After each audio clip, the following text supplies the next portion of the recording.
aí, tchutchucos leitores da Fabi! Hoje a gente veio para mais uma dica de livro, porque você sabe que não adianta ser um tchutchuco bonitão, bonitona. Tem que ter conteúdo, né, minha gente? Então, vamos ler, vamos ficar mais esperto, mais inteligente, cheio de conteúdo para passar adiante. O livro de hoje é um daqueles livros assim que você lê e você pensa... Tá aí, esse trem vai mudar minha vida. Foi assim que eu olhei pra ele, quando eu vi na livraria, eu tava em São Paulo, eu comprei, acho que foi na Travessa, não foi na Travessa do Rio. Eu comprei numa que eu adoro. Ah, da Vila, na livraria da Vila, lá na Alameda Lorena, nos Jardins. Eu tava passando assim, ele tava super em destaque. E eu falei, tá aí, é disso aqui que eu preciso. Estou falando do Poder do Hábito.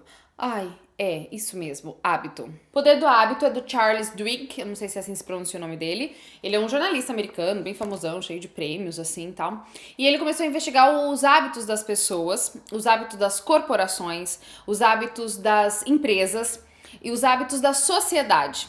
Na verdade, são três, né? Corporações e empresas da mesma. Mas ele começou a investigar vários hábitos de indivíduos famosos, tipo, o jeito que o Phelps nada, como que era a rotina dele de sempre, assim, sabe? Pra chegar aos resultados que ele chegou.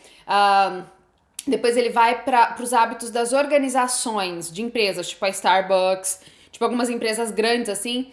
E depois ele analisa os hábitos da sociedade e como os indivíduos agem habitualmente em grupo. Porque assim, todo mundo tem hábito, sabe? A gente faz as coisas e o nosso cérebro está num constante processo de fazer as coisas mais simples. Tipo, ele dá um exemplo aqui de quando a gente vai escovar os dentes. Você não fica pensando se você começa em cima, embaixo, por dentro, por fora.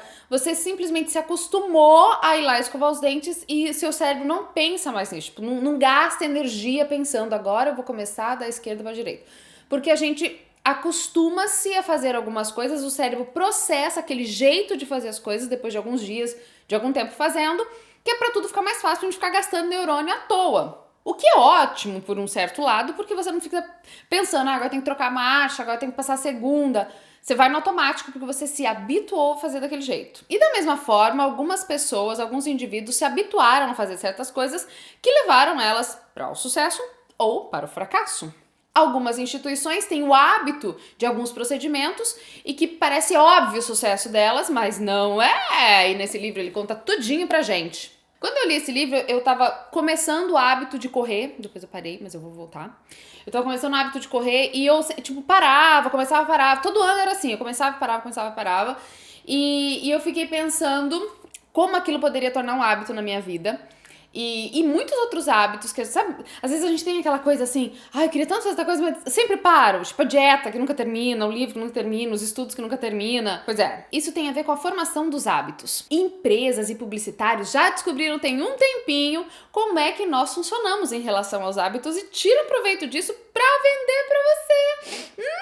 Isso foi uma das coisas também que eu descobri aqui. E é interessante porque você vê como algumas coisas que a gente faz para consumir são sempre iguais. E as empresas e os publicitários estudam o nosso comportamento, estudam os nossos hábitos para saber como nos convencer, como nos vender. Mas o mais legal é que além de mostrar como funcionam os nossos padrões, como funcionam os nossos hábitos, ele mostra também como a gente pode mudar hábitos, adquirir novos hábitos, porque a gente sempre vai fazer algumas coisas no automático. Só que dependendo do que você faz e como você começa a lidar, tipo, analisar, por que eu faço isso? Quando dá vontade de fazer isso? E em que circunstâncias eu realizo essa atividade? Quando você começa a analisar os seus padrões e entender o que está acontecendo por trás daquele comportamento, você tem a possibilidade, o domínio sobre si, de mudar aquele padrão. Ele conta a experiência dele, que ele trabalhava e toda tarde ele ia lá comer cookies na lanchonete da empresa. E ele estava ganhando peso, aquilo estava engordando. E ele começou a pensar, tá, por que eu como cookie tipo 3 da tarde? É porque eu tô entediado? É porque eu tô precisando de açúcar pra dar uma animada? É porque o cookie é gostoso? É porque as pessoas lá são legais? É porque a lanchonete é bonita?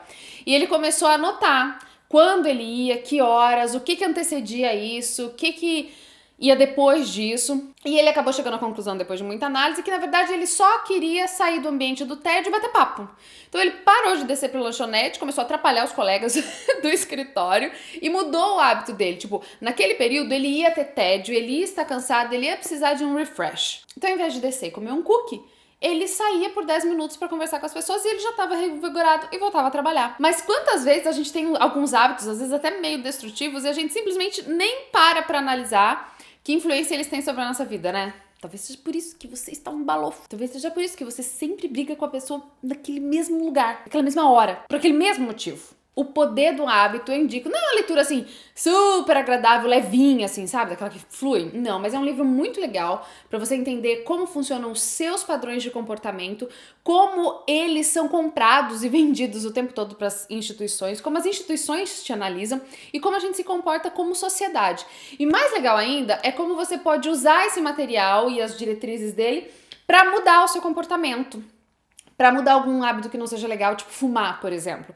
Tem gente que fuma e não consegue vencer esse hábito. Tem o vício, mas também tem o hábito, as coisas que estão ligadas a isso. E muitos outros hábitos da nossa vida pra fazer a gente ser muito melhor. Oh, que bom! O Poder do Hábito é da editora Objetiva. Ele tem, vamos ver quantas páginas, ó, tem muitas. Não desanime, vai lendo um pouquinho, quem sabe você cria o hábito de ler. Ó, mas tem muito apêndice também.